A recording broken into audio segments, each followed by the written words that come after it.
Hello friends, स्वागत है आपका आपके अपने चैनल HSC स्टडी गाइड में।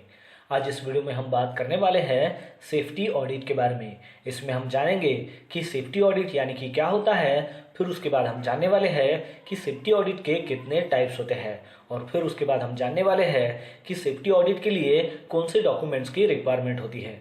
तो चलिए फिर वीडियो को स्टार्ट करते हैं। तो सबसे पहले देखते हैं कि सेफ्टी ऑडिट होता क्या है। सेफ्टी ऑडिट एक सिस्टमैटिक प्रोसेस है जिसमें ऑर्गेनाइजेशन सिस्टम और प्रोसीजर को एग्जामिनेशन किया जाता है, जिसकी वजह से वो डिटरमाइन करते हैं कि जो भी स्टैंडर्ड एग्री किए गए हैं, जिसके कंप्लायंसेस हमें फॉलो करना है, उसमें कोई बदलाव है क्या या फिर उसमें कोई चेंजेस आए हैं क्या, उसको डिटरमाइन किया जाता है। खास तौर से देखा जाए तो एक लेंदी प्रोसेस है जो ट्रेन ऑडिटर के द्वारा किया जाता है। ट्रेन ऑडिटर को बार बार जो है आउटसाइड से आना पड़ता है और देखना पड़ता है कि ऑर्गेनाइजेशन के क्या स्ट्रेंथ है और उसकी क्या वीकनेस है, जिसमें ऑर्गेनाइजेशन का हेल्थ एंड सेफ्टी परफॉर्मेंस जो है उसको असेस किया जाता है, जिसमें ऑडिटर के द्वारा कुछ क्वेश्चंस पूछे जाते हैं और फिर उसके जो है वो आंसर फाइंड आउट करते हैं और उसके बलबूते पर स्कोरिंग सिस्टम तैयार की जाती है, जिसमें हायर स्कोर अगर रहेगा तो परफॉर्मेंस अच्छा है और लो स्कोर अगर रहेगा तो उसमें इंप्रूवमेंट करने की जरूरत है। चलिए अब जानते हैं कि सेफ्टी ऑडिट के कितने टाइप्स होते हैं। तो सेफ्टी ऑडिट के मेनली 2 टाइप्स होते हैं। सबसे पहला टाइप आता है जो है इंटरनल ऑडिट, और फिर दूसरा जो टाइप आता है वो है एक्सटर्नल ऑडिट। तो चलिए अब जानते हैं कि ये इंटरनल ऑडिट यानी कि होता क्या है। तो इंटरनल ऑडिट जो है वो परफॉर्म किया जाता है जो इंटरनल मैनेजमेंट टीम है उनकी तरफ से, या फिर जो कंपनी के एम्प्लॉय है उनकी तरफ से। ये जो कंपनी के ऑडिटर्स होते हैं, ये कंपनी का जो परफॉर्मेंस होता है हेल्थ एंड सेफ्टी के बारे में, उसको चेक करते हैं। अब ये कंपनी के एम्प्लॉय होने के कारण कंपनी का भी दबाव इनके ऊपर हो सकता है, इसलिए ये हो सकता है कि जो भी इनको डिसीजन सीरियस में लेना हो वो वहां पर न ले, क्योंकि आफ्टर ऑल ये जो ऑडिटर्स होते हैं ये डिपेंडेंट होते हैं कंपनी के इंटरनल जो रिलेशनशिप होते हैं उसके ऊपर। चलिए अब जानते हैं कि एक्सटर्नल ऑडिट यानी कि होता क्या है। तो एक्सटर्नल ऑडिट जो है वो परफॉर्म किया जाता है एक्सटर्नल जो एजेंसी है उनकी तरफ से, या फिर जो थर्ड पार्टी सर्टिफाइंग जो बॉडी होती है उनकी तरफ से ये एक्सटर्नल जो ऑडिट है ये परफॉर्म किया जाता है। ये जो ऑडिटर्स होते हैं ये कंपनी का जो परफॉर्मेंस होता है हेल्थ एंड सेफ्टी के बारे में उनको चेक करते हैं। ये जो ऑडिटर्स होते हैं ये कम्प्लीटली इंडिपेंडेंट होते हैं, यानी कि कंपनी का जो इंटरनल रिलेशनशिप होता है उसके ऊपर इनका कोई भी इन्फ्लुएंस नहीं होता है, यानी कि ये जो है ये अपना इंडिपेंडेंट डिसीजन जो है यहाँ पर ले सकते हैं। चलिए अब जानते हैं कि सेफ्टी ऑडिट के लिए कौन से डॉक्यूमेंट्स की रिक्वायरमेंट होती है। अगर आप एक सेफ्टी प्रोफेशनल हो तो आपको HSC जो डॉक्यूमेंट्स है वो मेंटेन करने होते हैं, क्योंकि ये एक कंपनी की रिक्वायरमेंट होती है, साथ ही में ये क्लाइंट की भी रिक्वायरमेंट होती है।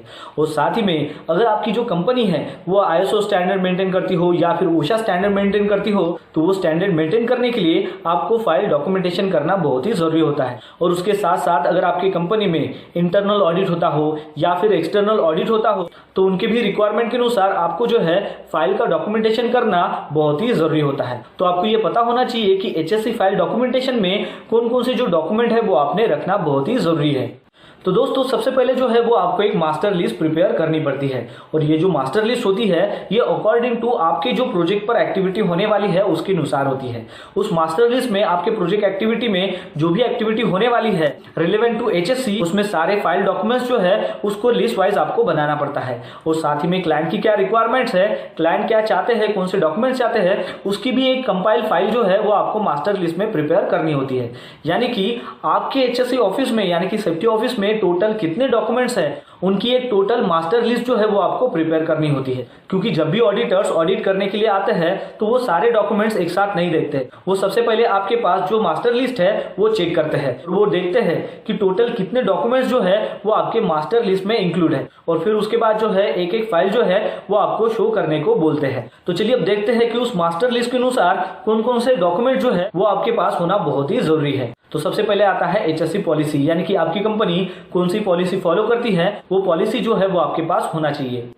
फिर उसके बाद आता है वर्क मेथड स्टेटमेंट, यानी कि आपके प्रोजेक्ट साइट के ऊपर जो भी एक्टिविटी होने वाली है उन सभी एक्टिविटी का वर्क मेथड स्टेटमेंट आपके पास होना चाहिए। एग्जांपल जैसे कि एक्सकैवेशन एक्टिविटी हो, कन्फाइंड स्पेस हो, हॉट वर्क हो, वर्क एट हाइट हो, स्कैफोल्डिंग हो, कंक्रीट हो, एक्सेट्रा।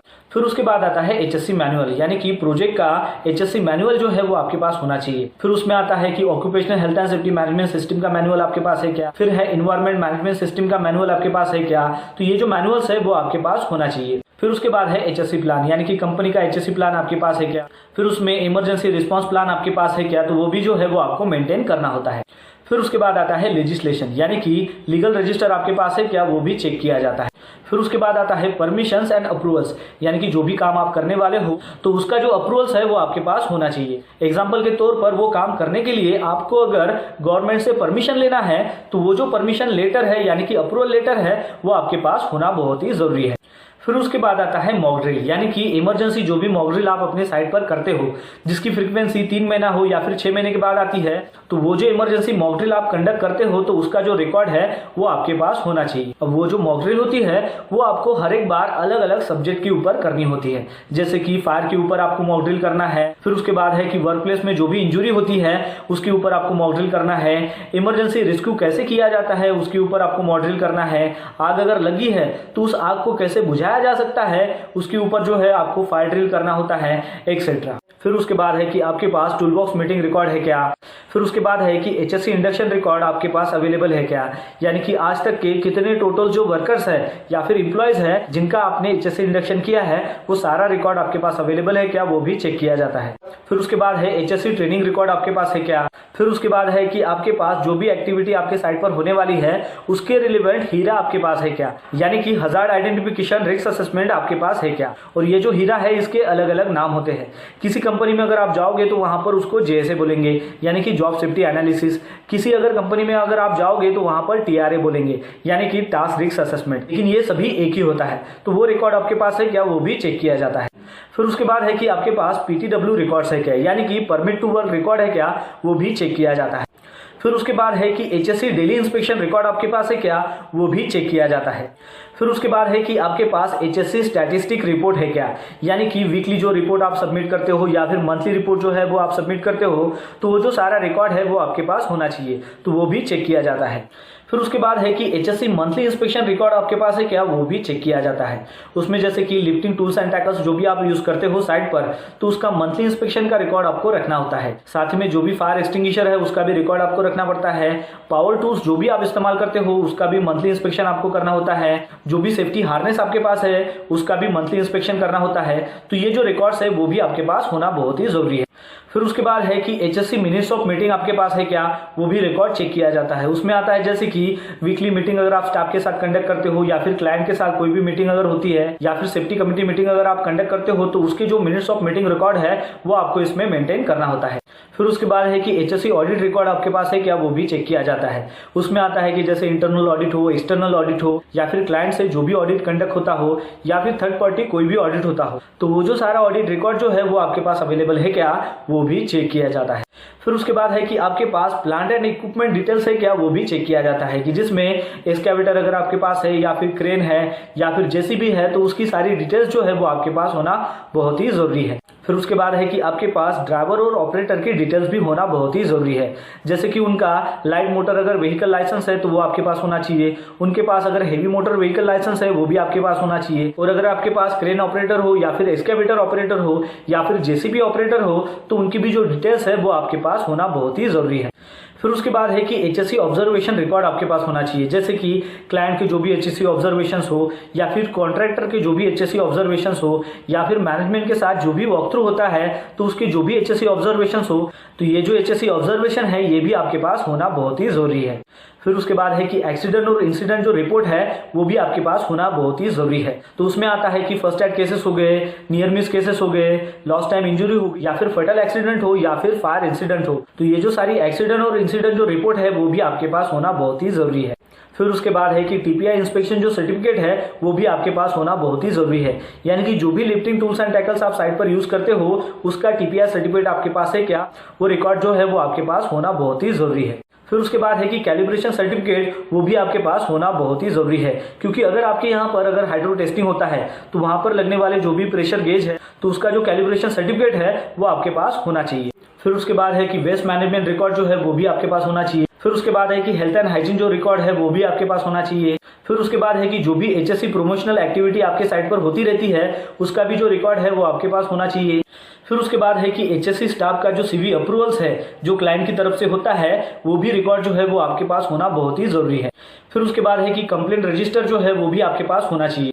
और फिर उसके बाद है कि वार्निंग लेटर का जो रिकॉर्ड है, यानी कि जो भी नॉन वायलेटर पर्सन है जो सेफ्टी फॉलो नहीं करते हैं तो उनको जो वार्निंग लेटर इशू किया गया है तो वो भी जो रिकॉर्ड है वो आपके पास होना बहुत ही जरूरी है। तो दोस्तों ये जो सारे डॉक्यूमेंट्स हमने यहाँ पर देखे हैं इसके अनुसार ही आपको एक मास्टर लिस्ट जो है वो प्रिपेयर करनी होती है। और ये जो सारे डॉक्यूमेंट्स जो मैंने आपको यहाँ पर बताया है ये सारे डॉक्यूमेंट्स जो है वो आपको अकॉर्डिंग टू प्रोजेक्ट कंडीशन जो है वो मेंटेन करना बहुत ही जरूरी होता है। तो दोस्तों आशा करता हूँ कि आपको इस वीडियो के माध्यम से पता चल गया होगा सेफ्टी ऑडिट के बारे में, जिसमें हमने जाना कि सेफ्टी ऑडिट क्या होता है, सेफ्टी ऑडिट के कितने टाइप्स होते हैं और सेफ्टी ऑडिट्स के लिए हमें कौन से डॉक्यूमेंट्स की रिक्वायरमेंट होती है। तो बस आज के लिए इतना ही, मिलता है नेक्स्ट वीडियो में एक नए टॉपिक के साथ में। तब तक के लिए टेक केयर, बाय बाय।